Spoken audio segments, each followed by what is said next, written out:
une nouvelle vidéo et il s'agit cette fois de ma pile à lire pour le Pumpkin Autumn Challenge 2023 qui est organisé depuis sa création par Guimauze du Terrier de Guimauze, dont je vous mettrai bien sûr la vidéo explicative pour les catégories, les menus de 2023 en barre d'infos. Parce qu'en plus, alors les menus en eux-mêmes c'est les mêmes chaque année pratiquement, mais les catégories changent et Guimauze fait beaucoup... dans les titres de sous-catégories, enfin de catégories, elle fait beaucoup sur des références culturelles. Par exemple, il y en a une, vous allez tout de suite comprendre, c'est une référence aux Gardiens de la Galaxie, hein, à Rocket. Il y en a d'autres que je connais moins, mais c'est pour ça que je vous invite aussi à voir sa vidéo, parce que vous avez toutes ces petites références et je vous les explique. Je ne vais pas prendre le temps d'expliquer tout ça, surtout que certaines, je ne les connais pas. Le challenge a eu lieu du 3 septembre au 3 décembre. Donc, on commence aujourd'hui même, puisque je filme le 3 septembre. C'est un petit peu short, je trouve. Le challenge commence le 3. Ce soir, elle fait le live Twitch. J'ai vu presque 2 heures de live, là. Et puis, j'ai décidé de tourner ma vidéo, si je veux la publier mercredi ou jeudi. Elle fait son live Twitch pour présenter des recommandations, sa pile à lire, etc. Et donc, le challenge commence le jour même. C'est vrai que c'est un peu court niveau délai. Donc, j'avais mis une pile à lire de côté. Il y a des choses, je savais très bien que ça rentrerait. D'autres, j'ai un petit peu bidouillé pour que ça rentre. Parce que c'est des choses que j'avais envie de lire en ce moment. Donc, j'ai fait rentrer comme j'ai pu. Mais c'est vrai que quelques jours de délai auraient été pas mal. Parce que là, il faut faire la pile à lire le même jour, regarder la vidéo, faire le live Twitch. Enfin, regarder le live Twitch, filmer la vidéo. Et puis, je travaille la semaine. Et mercredi, j'aimerais que cette vidéo soit postée. Je ne sais pas si ça sera possible. Vous verrez bien. Pour commencer, le Pumpkin cette année a comme titre « Légende des bois et au-delà ». Et on a aussi la possibilité, on a plusieurs paliers de lecture. Moi, j'ai choisi le palier 12 livres à lire pour valider le challenge, qui est le palier « Le festin des ténèbres ». Encore une fois, je vous invite à aller voir la vidéo de Guimauze pour voir les autres paliers. Le challenge se compose en tout et pour tout de 14 catégories, donc 14 livres. Après, si vous voulez mettre plusieurs fois le même, vous pouvez aussi, hein. Mais en 3 mois, 14 livres, pour moi, normalement, c'est largement faisable. Après, cette année, comme j'échoue à tous mes challenges, parce que bon, j'ai pas mal de choses à faire avec le décès de ma maman et tout, et j'ai perdu un peu du rythme de lecture, mais on va essayer d'y arriver. On commence tout de suite avec le premier menu, le grand classique automne frissonnant, avec la première catégorie qui est « Viens flotter avec nous ». Les mots-clés sont « horreur, thriller, clown, épouvante, fantastique, rouge ». C'est une catégorie qui revient chaque année. C'est une catégorie un peu difficile pour moi parce que thriller, horreur, c'est pas du tout ce que je vais lire. Policier non plus. Exception faite de tout ce qui est Robert Langdon de Dan Brown. Mais sinon, c'est vraiment pas mon genre. Donc, j'ai plutôt joué sur les mots-clés rouge et fantastique. Et j'ai choisi All Souls, le tome 2 de Deborah Harkness, qui est du coup l'école de la nuit. Parce que sur la couverture, on a du rouge. Et puis, c'est du fantastique, hein, ça se passe dans notre monde. Donc, ça rentre totalement dedans. Alors, les mots-clés pour ce tome 2, c'est voyage dans le temps, amour, alchimiste, magie, sorcière, 16e siècle. Mais je ne vais pas vous lire le résumé du tome 2. Alors, je le lirai donc en e-book. C'est une saga que j'ai commencé il y a 1 an.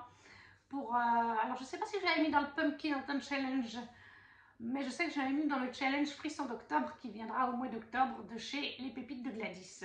Je vais plutôt vous lire le tome 1. Donc, dans le tome 1, on surfait Dania Bishop, qui est la dernière d'une longue lignée de sorcières. Mais elle a renoncé depuis longtemps à son héritage familial pour privilégier ses recherches universitaires. Une vie simple et ordinaire, jusqu'au jour où elle emprunte un manuscrit alchimique, l'Ashmole 782. Elle ignore alors qu'elle vient de réveiller un ancien et terrible secret et que tout démon, sorcière et vampire le convoite ardemment. Parmi eux, Matthew Clermont, un vampire aussi redoutable qu'énigmatique. Un tueur lui a-t-on dit. Diana se retrouve au cœur de la tourmente entre un manuscrit maudit et un amour impossible. Et ça, au niveau des maisons d'édition, ça doit être le livre de poche, il me semble, mais je suis plus sûre. Voilà, comme je vous ai dit, j'ai commencé cette trilogie l'année passée, j'ai adoré le premier tome, donc c'est avec plaisir que je voulais le mettre dans le challenge de des pépites de Gladys et pour le pumpkin puisqu'il commence un petit mois avant les pépites de Gladys.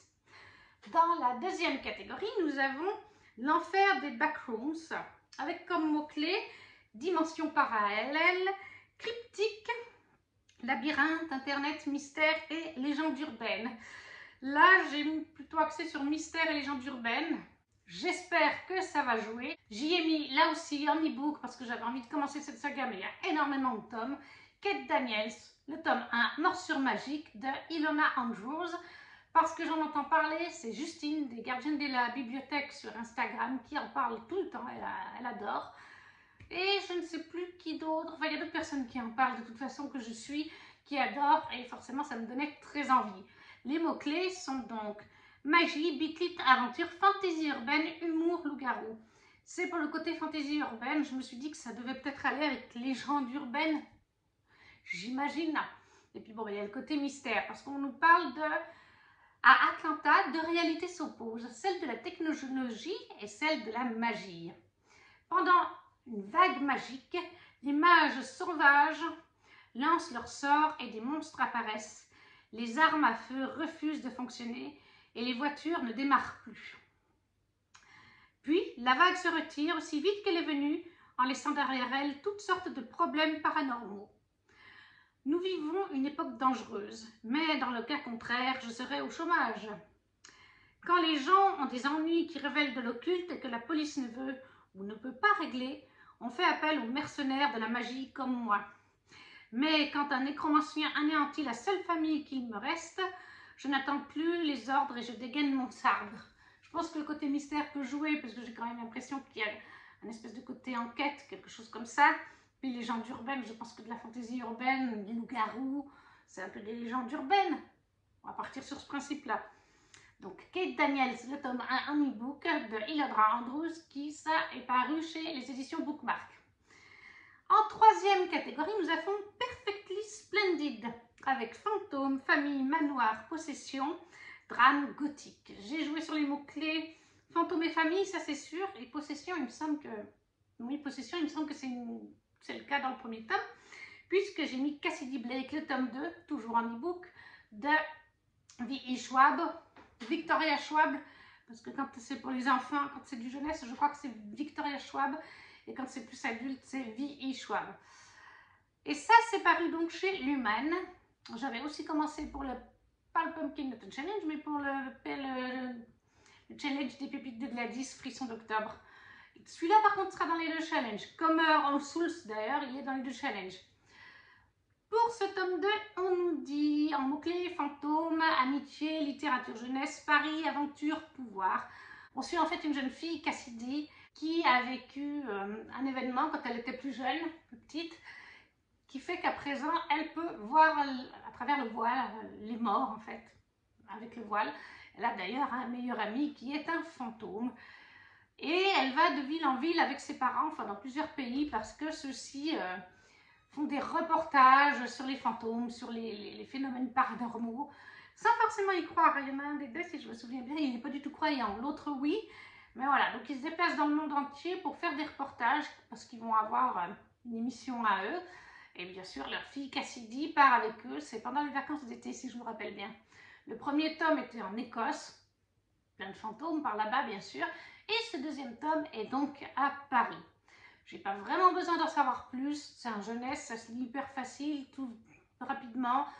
Je pense qu'on a les bases. Ça, c'était donc pour la troisième catégorie de ce premier menu qui est du coup terminé. Et ensuite, le deuxième menu, c'est automne, douceur de vivre, avec la première catégorie qui est Something Wicked This May Come. Les mots-clés sont Halloween, octobre, automne, fête foraine, cauchemar et enfance. J'ai joué pour celui-là sur les mots-clés Halloween, octobre et automne. Parce que c'est une certitude. J'y ai mis une saison chez les sorcières automne, justement, d'Anaïs Goldenberg, chez les éditions du Lumignon, que j'ai pris lors des Imaginales, justement, pour le challenge du Pumpkin. Donc, en fait, on nous dit une maison au fond de la forêt, 25 sorcières farfelues, un monstre doux et un danger qui rôde. Alors que les sorcières se préparent à passer un automne tout à fait normal, enfin presque, Elle découvre une branche malade, nom d'un chaudron. Leur forêt serait-elle menacée? Automne est le premier tome de la série Une saison chez les sorcières. Oui, parce que moi, quand j'étais là-bas, je voulais prendre le tome sur l'été, le printemps. Elle m'a fait une dédicace. Et en fait, elle m'a dit non, non, mais il y a un ordre de lecture. D'ailleurs, je l'ai acheté pour Chiara au travail.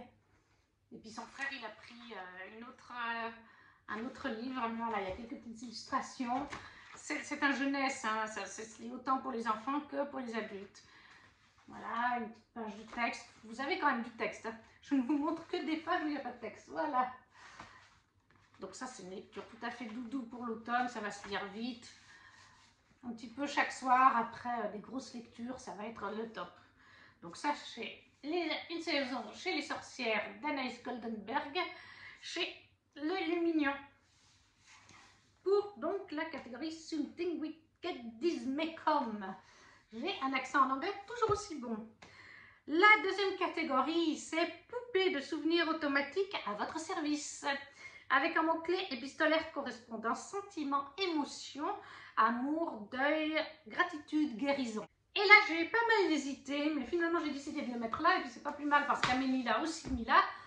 J'ai mis Divine Rivals, le tome 1 de Rebecca Ross, en édition Fairy Loot, qui est tout à fait magnifique.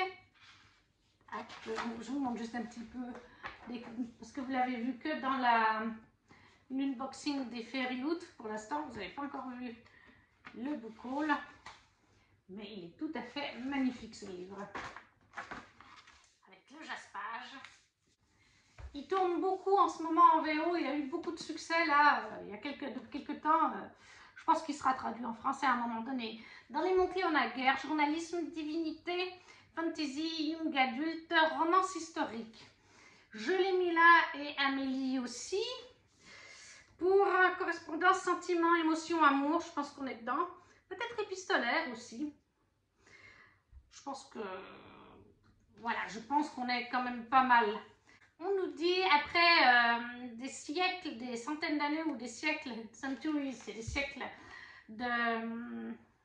à dormir, les dieux se réveillent ou donnent un avertissement.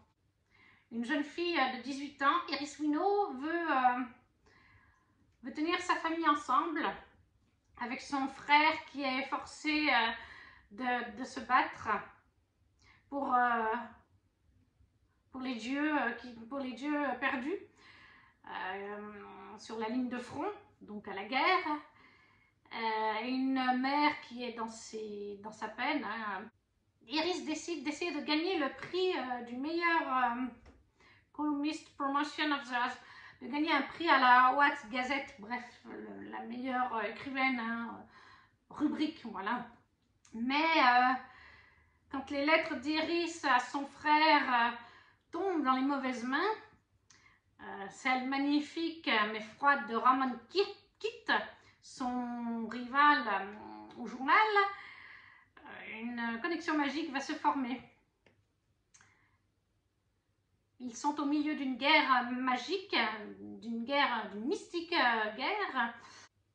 Est-ce que leur lien va pouvoir battre le destin et le plus important, l'amour? Je vous fais un résumé vraiment très vite, hein, mais bon, bah, clairement, on est avec deux écrivains dans un journal. Elle veut écrire des lettres à son frère, mais ils arrivent à son ennemi au journal. Je pense que tout ce qui est donc correspondance, émotion, amour, sentiment, puisqu'on est sur de la romance, bien sûr, bah, on est dedans. Donc ça devrait jouer. Donc Divine Rivals de Rebecca Ross, chez l'édition Fairy Loot, pour la poupée de souvenirs automatiques à votre service. Ensuite, je n'ai pas encore le livre pour la catégorie 3 qui est La Dame Chouette des îles bouillantes. Les mots-clés sont sorcière, magie, malédiction, école, parcours initiatique et amitié. Et là, j'y ai mis Les sorcières, illustré par Benjamin Lacombe et écrit par Cécile Roumiguière, qui est paru aux éditions Albin Michel. Et je crois d'ailleurs il y a plusieurs numéros, il y a déjà plusieurs livres, il y a celui-là et il y en a un sur les fées. Celui sur les fées, Benjamin Lacombe ne l'a pas illustré lui. Par contre, je crois que c'est une ligne éditoriale de Benjamin Lacombe, si je ne vous dis pas de bêtises. Et je me demande d'ailleurs, alors pour sûr il y a les fées et les sorcières. Les sorcières c'est vraiment illustré par Benjamin, pas les fées. Mais les deux m'intéressent. Et je me demande si Benjamin n'a pas présenté, parce que je le suis sur Instagram, et je ne sais pas s'il n'a pas présenté un livre qui viendrait s'ajouter à cette collection dernièrement, ou si c'est une autre. À nouveau, c'est pas lui qui l'illustre, mais par contre, il la présente parce que c'est dans sa ligne éditoriale. Et je pense que c'est ça, puisqu'il est, voilà, il est dans la ligne éditoriale de cette collection. Mais après, il y en a plusieurs, hein, puisqu'il fait aussi les contes de fées, etc. Donc ça, je ne l'ai pas encore, je l'achèterai en octobre parce que c'est un beau livre. Il est quand même, en tout cas, 25 €, là, je vois sur Amazon. Mais c'est un livre sur les sorcières, hein. On est sur les contes, les mythologies, album jeunesse, féminisme, sorcière, histoire. Donc du coup, il a même plus rentré dans féminisme, dans une autre catégorie. Tournez la page, ouvrez la porte, suivez Lana, l'enfant au regard d'oiseau, à la découverte de femmes étonnantes, les sorcières. Puissante comme Lilith, séductrice comme Circé, révoltée comme Cécile Fatimane. Elle fascine, intrigue et inquiète. Cet ouvrage, somptueusement illustré, présente une galerie exceptionnelle de sorcières imaginaires ou réelles. À quel prix soigne-t-elle? Comment prépare-t-on un filtre d'amour? En quoi se transforme la Yumaruba? Et qui seront les sorcières de demain? Découvrez tous leurs secrets, ou presque. Une encyclopédie du merveilleux qui revisite avec brio les mondes peuplant nos imaginaires de toujours. Voilà, donc ça, je me le prendrai au mois d'août. Et pour ce menu-là, nous avions 4 sous-catégories, avec la dernière qui est la loi fondamentale de l'échange équivalent. Les mots-clés, là, il n'y en a pas, en fait, c'est partager une lecture commune, un film ou un jeu. Alors là, pour l'instant, j'ai une hésitation. Moi, j'ai mis ce livre parce que j'aimerais vraiment le lire pendant ce challenge, mais je suis en train de chercher des gens pour faire une ELC. Parce que j'ai mis Evie Wyld, le premier tome, Quand fainéantise rime avec magie, de Helen Harper, aux éditions Bookmark, là encore. Ça fait un moment que je vois passer les Evie Wyld dans les challenges du Pumpkin et du Frisson d'octobre de Gladys, des pépites de Gladys. Et il me donne envie, comme beaucoup de choses. Donc je me suis dit, je vais me lancer en e-book. Oui, parce que je ne peux pas tout acheter en physique, je n'ai plus de place. Et là, dans les mots-clés, on nous dit fantasy urbaine, humour, sorcière, enquête, magie, fantastique. Maintenant, comme je vous dis, le truc, c'est que pour l'instant, j'ai encore personne pour faire une LC. Sinon, je mettrai un autre livre hein, sur le Discord des LC. On a 4 LC par mois. Il y en a 3 là que je fais en septembre. Je pourrais. C'est juste que j'aimerais vraiment que ce soit Evie Wyld. Pour Evie Wyld, on nous dit, bon, soyons clairs, Evie Wyld n'est pas une héroïne. C'est même la dernière personne que vous contacteriez si vous aviez besoin d'une aide magique, malgré ses talents.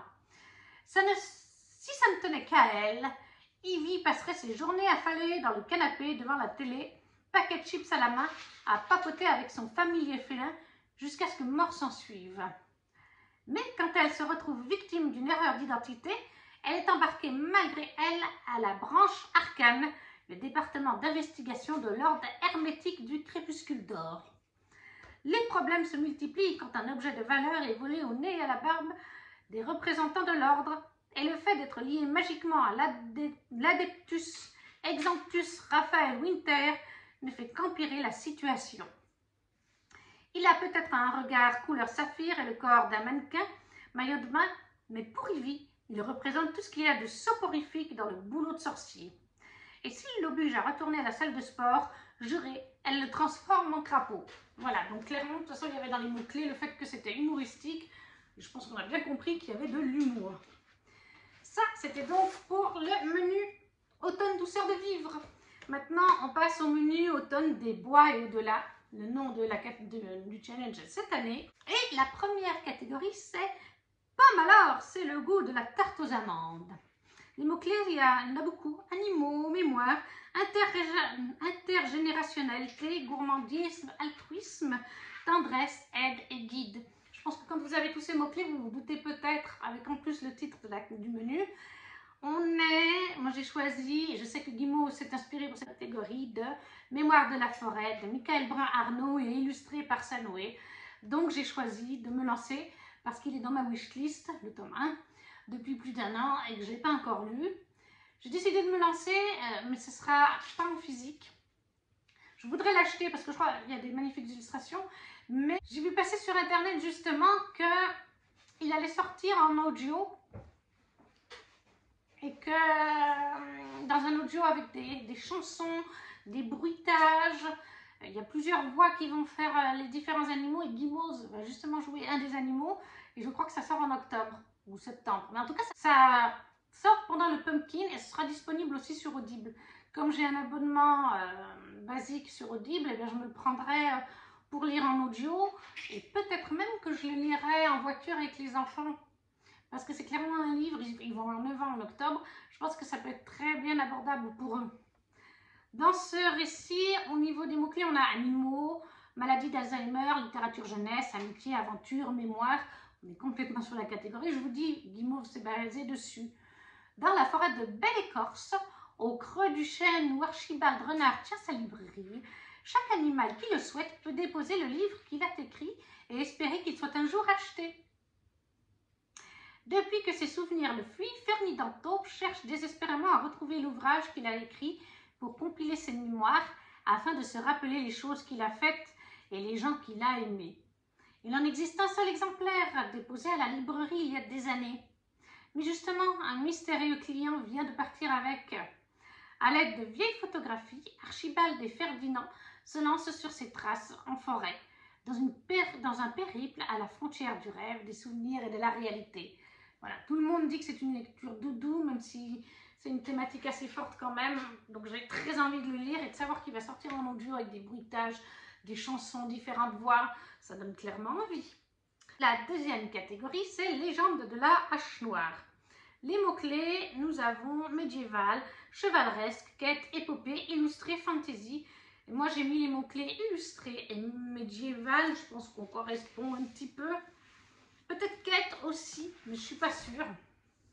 Parce que j'ai mis Vampiria, Inquisition de Victor Dixon et Eder Messias, le premier tome, aux éditions Soleil. Hein. Oui, c'est bien ça, aux éditions Soleil. Il est magnifique, ça fait une année qu'il traîne dans ma bibliothèque. Je le gardais pour le Pumpkin Autumn Challenge. C'est dans l'univers de Vampiria, mais ce n'est pas une adaptation en BD de Vampiria, comme c'est le cas par exemple de Phobos. Phobos, c'est vraiment une adaptation du roman en BD. Là, non, c'est un spin-off. On suit d'autres petits personnages dans l'univers de Vampiria. Alors, bien sûr, dans l'univers de Vampiria, si vous ne connaissez pas, mais ça m'étonnerait, en l'an 1715 de l'ancienne ère, le roi du soleil n'est pas décédé comme c'est arrivé chez nous. Il s'est fait transmuter en vampire. Ça a été le tout premier vampire. Et du coup, il a transmuté toute sa cour, toutes les royautés, les présidents, tout ce que vous voulez de la Terre. Et du coup, c'est les vampires qui règnent en France et dans l'Europe, c'est la Magnia Vampiria qui est donc gérée par Louis XIV. De toute façon, au final, Louis XIV gère un petit peu tout le monde. Hein. Même aux USA, enfin même dans les Amériques, c'est lui qui les a transmutés. Hein. Lui et ses nobles à quelque part. Mais après, bon, il y a le Grand Manitou et puis il y a les rois, reines, entre guillemets. Enfin, c'est des royaumes alliés, on va dire. Voilà. Et là, cette fois, on suit en fait en l'an 299 de l'ère des ténèbres, Silver, l'humble jardinier, et Daphné, la noble lectrice de la baronne, s'aiment d'un amour interdit au château de Torteval. Leur vie va voler en éclats lors de la visite d'un inquisiteur vampire, les emportant dans un tourbillon de magie noire. Uchronie romantique et frissonnante, L'Inquisiteur et son ombre est le premier tome d'une grande saga inédite en bande dessinée inspirée des romans à succès de Victor Dixon, double lauréat du Grand Prix de l'Imaginaire. Voilà. Donc le premier tome de Vampiria Inquisition de Victor Dixon chez Soleil pour la catégorie Légende de la hache noire. Ensuite, la troisième catégorie, c'est la mélodie infernale de la corne de chasse, avec en mots-clés monstre, créature, vivraine, expédition, aventure. J'ai choisi les mots-clés monstre et créature. Je pense que ça représente assez bien. Et j'ai choisi Par le fer et le feu de R11 d'or, qui est de l'auto-édicté en relié. Là, vous avez la couverture du classique que vous pouvez trouver sur Amazon. Et en mots-clés, on a fantasy, sexe, romance, moyen-âge, démons, succubes, donc monstres et créatures. On est totalement dedans. Au niveau du résumé, on nous dit un homme, une démone, lequel triomphera de l'autre. Cœur d'un moyen-âge, tourmenté par les succubes et autres esprits malins, Alban a juré de ne jamais devenir une proie. Misogyne et solitaire, c'est un tueur de monstres, un homme défiguré par son passé. Un homme qu'une démone maladroite va tenter de corrompre, pour le meilleur et pour le pire, entre mensonge et faux semblant, lequel tuera l'autre dans ce jeu meurtrier. Alors je sais, il me semble que c'est vraiment pas à mettre dans les mains de tout le monde. Hein. C'est, il me semble, le roman le plus sombre de R. d'Or. Ça, c'est donc pour la catégorie 3. La mélodie infernale de la corne de chasse dans le menu Automne des bois et au-delà. R. d'Or en auto-édité par le fer et le feu. Il y a 4 catégories dans ce menu. Le dernier, c'est Rocket Raccoon on the Run. Rocket Raccoon, Raccoon c'est un raton laveur, Rocket le raton laveur, vous avez peut-être compris, on tourne dans les Gardiens de la Galaxie pour cette référence. Et là, les mots-clés sont donc mutation, expérience scientifique, science-fiction, chasseur de primes, gardien, galaxie. On peut en plus faire regarder des films et des jeux de société. Donc clairement, si vous voulez, vous pouvez mettre les Gardiens de la Galaxie, ça rentre dedans. Moi, pour ma part, j'ai mis Cogito de Victor Dixon. Oui, décidément, il y a du Victor Dixon dans cette pile à lire. En format poche chez PKJ. Parce que j'avais très envie de lire La dernière histoire d'amour de Victor Dixon, que j'ai acheté au mois de juin. Et juste après l'avoir acheté, je crois que c'est Livromanciel, mais j'en suis pas sûre, ou c'est la citadelle de... ou c'est Johanna de la citadelle de mes lectures. Il y en a une des deux qui a rencontré Victor Dixon, et juste, il me semble que c'est une des deux. Et Victor Dixon a dit qu'avant de lire La dernière histoire d'amour, c'était bien d'avoir lu Cogito, parce qu'il y avait des petits caméos, des petits clins d'œil de Cogito dans La dernière histoire d'amour. Donc c'est mieux, c'est plus rigolo, enfin voilà, comme ça vous avez une petite référence. Au début, c'est vrai qu'à sa sortie en grand format, il ne m'intéressait pas du tout. Et finalement, je l'ai vu passer plusieurs fois et finalement, Victor Dixon m'intéresse. Sauf pour Phobos, parce que j'ai adoré Vampiria, les 3 premiers tomes. Les vrais tomes, hein, pas la BD donc. Et je m'intéresse donc à ces autres ouvrages. Et c'est vrai que finalement, celui-là me donne aussi envie. Dans les mots-clés, nous avons Young Adult, dystopie, intelligence artificielle, science-fiction, monde futuriste et technologie. Roxane. Et pour le résumé, on nous dit un don du ciel. Roxane, 18 ans, a plongé dans la délinquance quand ses parents ont perdu leur emploi, remplacés par des robots. Sa dernière chance de décrocher le brevet d'accès aux corporations, un stage de programmation neuronale, une nouvelle technologie promettant de transformer n'importe qui en génie, ou un pacte avec le diable. Voilà, c'est juste la première partie du résumé, mais je pense que ça suffit à donner le ton. Et expérience scientifique et science-fiction, dans les mots-clés, rentrent totalement dedans. Peut-être même mutation, qui sait. Hein. Mais voilà, moi c'est tout ce qu'il me faut. Cogito en format poche de Victor Dixon. Pour la 4e rubrique qui est Rocket Raccoon on the Run du menu Automne des bois et au-delà. Et c'était la dernière catégorie pour ce menu-là. On passe maintenant au dernier menu qui est le automne rayonnant. Première catégorie avec We all always find a way. Les mots-clés sont cristaux, facettes, singularité, feel good, diversité et inclusivité. Là, j'ai mis un livre que je n'ai pas. Je ne sais pas encore si je le prends qu'en e-book ou si je l'achète physiquement. Parce que budgétairement, je dois toujours faire attention jusqu'à fin octobre. Donc c'est toujours le dilemme. Je ne sais pas, la couverture me plaît beaucoup, le livre me fait très envie, la couverture est super jolie. J'aimerais l'avoir dans ma bibliothèque. Mais en même temps, est-ce que je vais pouvoir? Au pire, je prendrai un e-book. Et il s'agit de la Société très secrète des sorcières extraordinaires de Sangu Mandana, paru chez Lumen. Voilà, c'est vraiment le truc qui tourne actuellement de partout. Hein. Il y a déjà pas mal de booktubers qui l'ont lu. Je pense à Kimi Collection, Les Pépites de Gladys, et elles l'ont toutes les deux beaucoup aimé. Leurs avis m'ont donné encore plus envie déjà que le résumé, la couverture me donnait envie. Merci les filles. En mots-clés, nous avons sorcière, magie, cozy fantasy, romance, famille, Angleterre. Et là, j'ai mis les mots-clés en fait feel good, diversité, inclusivité. Inclusivité, je suis pas sûre, mais feel good, c'est un feel good pour moi. Et diversité, parce que je me rappelais, il me semblait bien, et j'ai regardé la vidéo de Kimi, quand elle a fait son aussitôt paru, aussitôt lu, de ce livre-là, il y a en effet un couple de papis homosexuels. Donc, diversité rentre dedans. Et comme je voulais vraiment le lire pendant ce challenge, eh bien, je suis contente.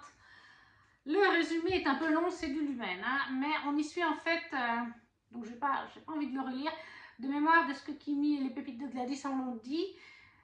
On suit Mika Moon, voilà, Mika Moon qui est une jeune femme qui s'est fait passer pour une sorcière sur les réseaux sociaux. Mais en fait, elle est vraiment une sorcière. Mais c'est juste qu'elle a tellement bien joué son truc qu'elle fait croire qu'elle est une sorcière, mais que les gens se disent oui, c'est pas une sorcière, c'est du fait semblant, mais en fait, c'est une vraie sorcière. Elle a très bien joué son truc. Jusqu'au jour où je crois qu'il va falloir, elle va aller, voilà, elle a une offre d'emploi intrigante, devenir la professeure particulière de 3 jeunes sorcières dans une mystérieuse propriété du Norfolk baptisée la maison de nulle part. Et voilà qu'en coup de baguette magique, et contre toutes les règles élémentaires de la sorcellerie, elle se retrouve bientôt mêlée au secret de ses 4 hôtes, aussi excentriques qu'attentionnés. Voilà, c'est juste un petit bout du résumé. Je veux pas en savoir plus, moi il me fait très envie. Le résumé, mais je vous le dis, je ne veux pas le lire en entier, les résumés eux-mêmes ils sont comme ça. Les avis de Kimi et des pépites de Gladys, la couverture, moi je fonce. Donc, la société très secrète des sorcières extraordinaires, les titres sont de plus en plus comme ça. Hein. Chez du coup Lumen de, comme je vous ai dit, Sangu Mandana. Pour la première catégorie d'automne frissonnant, We All Always Find a Way. Il nous en reste 2 de catégories. Le deuxième, c'est donc l'esprit indomptable de Jo March. Avec en mot-clé place de la femme, indépendance, ambition, rêve, sororité, théâtre et écrivaine. Alors là, Gimos nous a dit qu'on pouvait jouer aussi avec le mot-clé écrivaine et choisir une femme. Bon, de toute façon, chez beaucoup de femmes, à part Victor Dixon, dans ma pile à lire, c'est que des femmes. Hein. Mais j'ai choisi un roman écrit par une femme que je n'arrête pas de voir passer chez Nina Quill dans ses livres favoris de 2023. Elle a aussi annoncé que ce serait traduit chez Bookmark, mais plus tard. Ils vont d'abord traduire une autre saga de cette autrice et après celle-là. Donc j'ai pas envie d'attendre pour lire cette traduction, j'ai décidé de me lancer. Et c'est la saga The War of Lost Heart, tome 1, Daughter of No Wars de Carissa Broadbent. Voilà. Alors, la maison d'édition, je l'ignore, je ne sais même pas si c'est pas de l'auto-édité. Oui, voilà, c'est de l'auto-édité. Il y a beaucoup de romans en anglais, c'est de l'auto-édité. Les autrices s'auto-éditent. Et après, en France, par contre, c'est racheté des fois par des maisons d'édition. Donc là, ça va être le cas avec Bookmark, normalement, après son autre saga, là, qui est The Serpent on the Wings, un truc dans le genre, là, qui me fait aussi très envie, d'ailleurs. Et là, les mots-clés, c'est vengeance, amitié, fantasy, magie, new adulte, romance. Pourquoi je l'ai mis dans l'esprit indomptable de Jo March? Écrivaine, c'est une femme, elle nous a dit de jouer là-dessus. Indépendance, je pense qu'ambition peut jouer et peut-être place de la femme, mais indépendance et ambition, parce que rien que la première phrase, sa vie pour la liberté, son sang pour l'amour, son âme pour la vengeance. Donc on est clairement sur de l'indépendance avec la freedom, hein, la liberté, et puis je pense qu'elle a de l'ambition aussi. Hein. Elle a été enlevée d'une terre oubliée quand elle était enfant.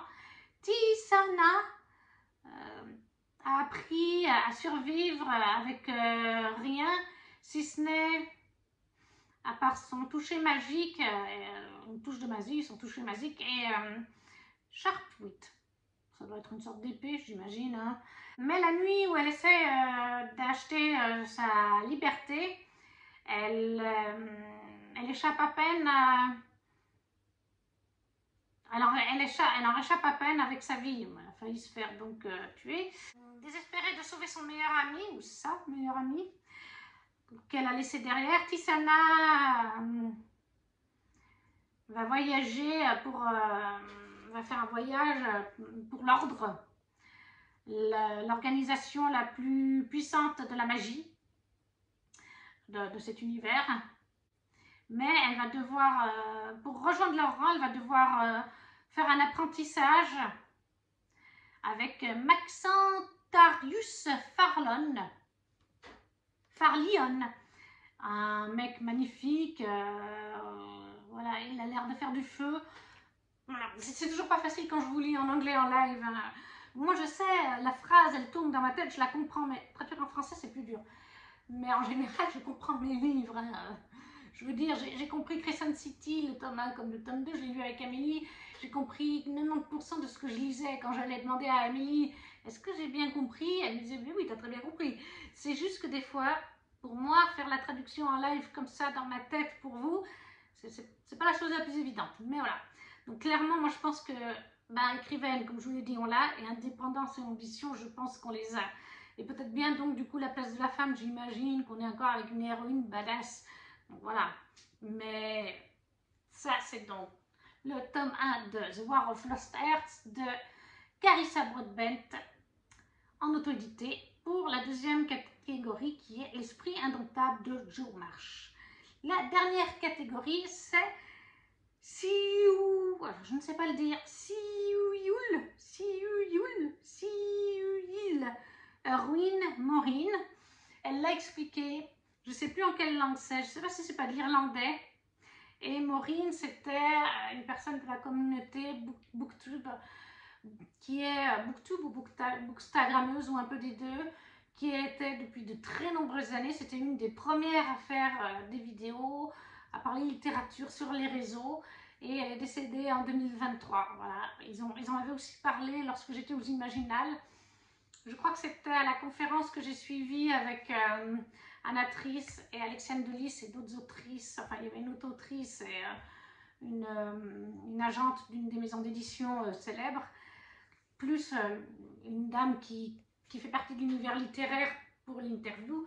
Et elles ont évoqué aussi Maureen, parce que vraiment c'était une jeune femme qui aimait la littérature, le fantasy, fantastique. Moi, c'est vrai que je ne l'ai pas suivi, mais enfin, ça m'a touchée quand j'ai appris le décès de cette personne. Voilà. Donc, Gimose a voulu lui rendre hommage dans son challenge. Et là, elle a mis des mots qui correspondent du coup à Maureen, qui sont Irlande, petit peuple, mythes et légendes celtes, nature writing et vert. Alors, j'ai eu un petit peu de mal au début, je me suis dit, qu'est-ce que je vais mettre? Finalement, j'ai joué sur les mots-clés petit peuple, vert et nature writing. Et j'ai mis Le Jardin des Fées, le tome 2, qui est paru chez Draco. Oui, voilà. La Petite Reine d'Audrey Alouette et Moretti. Voilà.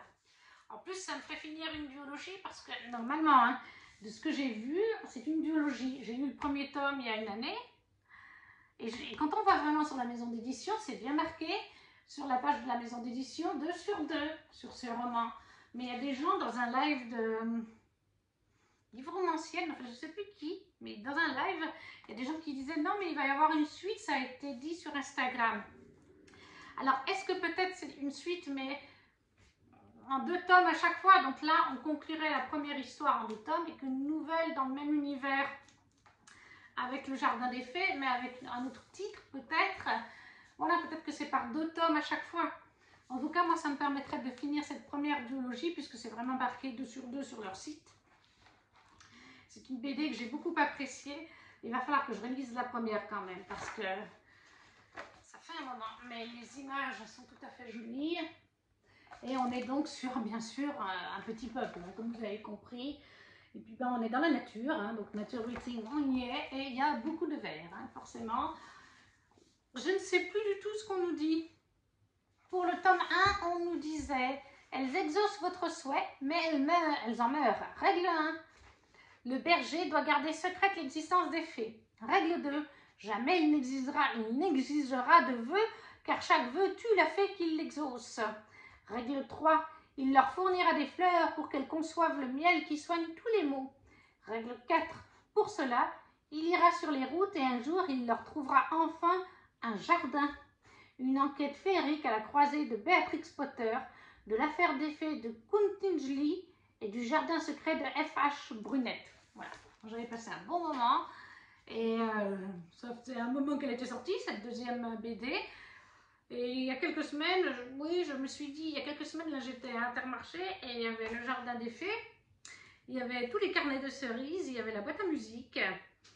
Et j'ai dit, ça fait une année que tu traînes le Jardin des Fées, il est sorti il y a un petit moment, le tome 2, tu ne l'as toujours pas lu. C'est une duologie, ça te permettrait de finir quelque chose en 2023. Les carnets de cerises, je n'ai pas lu de tome depuis 1 an et demi au moins. Donc j'ai dit, il est temps de te bouger le popotin, d'avancer tes sagas au niveau des BD, et en l'occurrence pour celle-là, de pouvoir dire, fini en 2023, une saga en moins. Parce que mes sagas en cours, depuis le début que j'ai commencé à lire, hein, tout confondu, et qui ne sont pas terminées, ou alors, enfin, en 2023, j'en ai terminé, mais tout confondu, à ce stade en 2023, en incluant les terminés en 2023, j'avoisine les 100 sagas.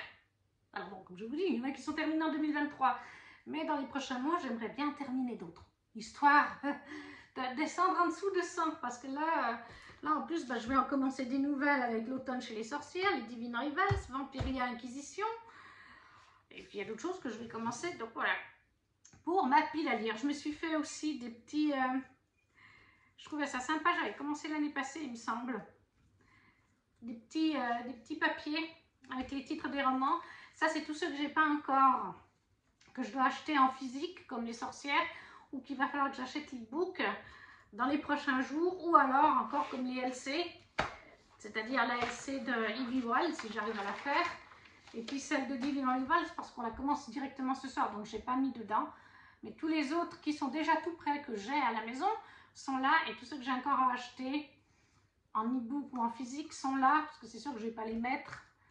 Hein, si je ne les ai pas pour l'instant dans la pile à lire, ça ne sert à rien de les mettre pour l'instant. Mais bon, il y a 3 mois pour les ajouter, donc ça va le faire.